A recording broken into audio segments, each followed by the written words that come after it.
বন্ধুরা, অঞ্জলিস কিচেনে আপনাদের সকলকে স্বাগত। বন্ধুরা, আজ আমি করে দেখাবো ফুলকপির পকোড়া। এই ফুলকপির পকোড়াটা কিভাবে বানাই আপনারা দেখতে থাকুন বন্ধুরা। প্রথমে ফুলকপিগুলোকে কেটে নিচ্ছি আর কি, পিস পিস করে কেটে নিচ্ছি যেন ফুলকপির টুকরোগুলো একটু বড় বড় হয়। আমার ফুলকপিটা কাটা হয়ে গেল। এবারে উনানে কড়াই বসিয়ে কিছুটা জল দিয়ে দিয়েছি। এই গরম জলের মধ্যে ওই কাটা ধোয়া ফুলকপিটাকে আমি ভাপাতে দিচ্ছি বন্ধুরা। এইভাবে মোটামুটি আমার ভাপা হয়ে এসেছে, তুলেও নিয়েছি। এইবার এটাকে একটা বোলের মধ্যে ম্যারিনেট করব বলে বন্ধুরা ভাপানো ফুলকপিটা দিয়ে দিচ্ছি। ভাপানো ফুলকপিটা দিয়ে এর মধ্যে এবার এক এক করে কিছুটা মুসুর ডাল আধ বাটা করে রেখেছিলাম, আধ বাটা মুসুর ডাল দিলাম, কেননা বন্ধুরা এটা বেশ ক্রাঞ্চি ক্রাঞ্চি ভাব আসবে সেই জন্য। এরপরে বন্ধুরা দিয়ে দিচ্ছি কিছুটা পরিমাণ মতো লবণ দিলাম, আর দিয়ে দিতে হবে বন্ধুরা হলুদ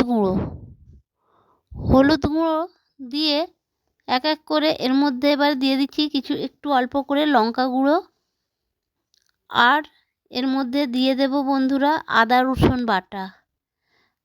রসুন বাটাটা পরিমাণ মতো দিয়ে দিলাম। দিয়ে এইবারে হাত দিয়ে ভালো করে একটু জল দিয়ে ভালো করে মেখে নিচ্ছি।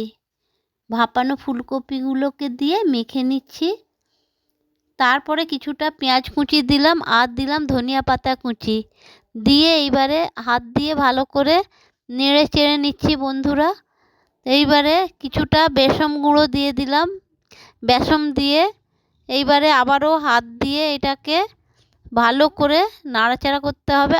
আর দিয়ে দিলাম কিছুটা ডাল বাটার জল, আর কিছুটা এমনি জলও দিয়ে দিলাম। দিয়ে এবারে হাতের সাহায্যে ভালো করে মেখে নিচ্ছি বন্ধুরা।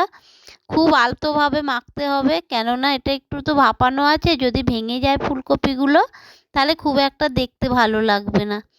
এই জন্য আলতো হাতে আমি খুব সুন্দরভাবে এটাকে ম্যারিনেট করে নিচ্ছি বন্ধুরা। তারপরে উনানে কড়াই বসিয়ে তাতে পরিমাণ মতো সাদা তেল দিলাম। তেলটা গরম হতে এইবারে ফুলকপির পকোড়াগুলোকে আস্তে আস্তে করে তেলের মধ্যে ছেড়ে দিলাম।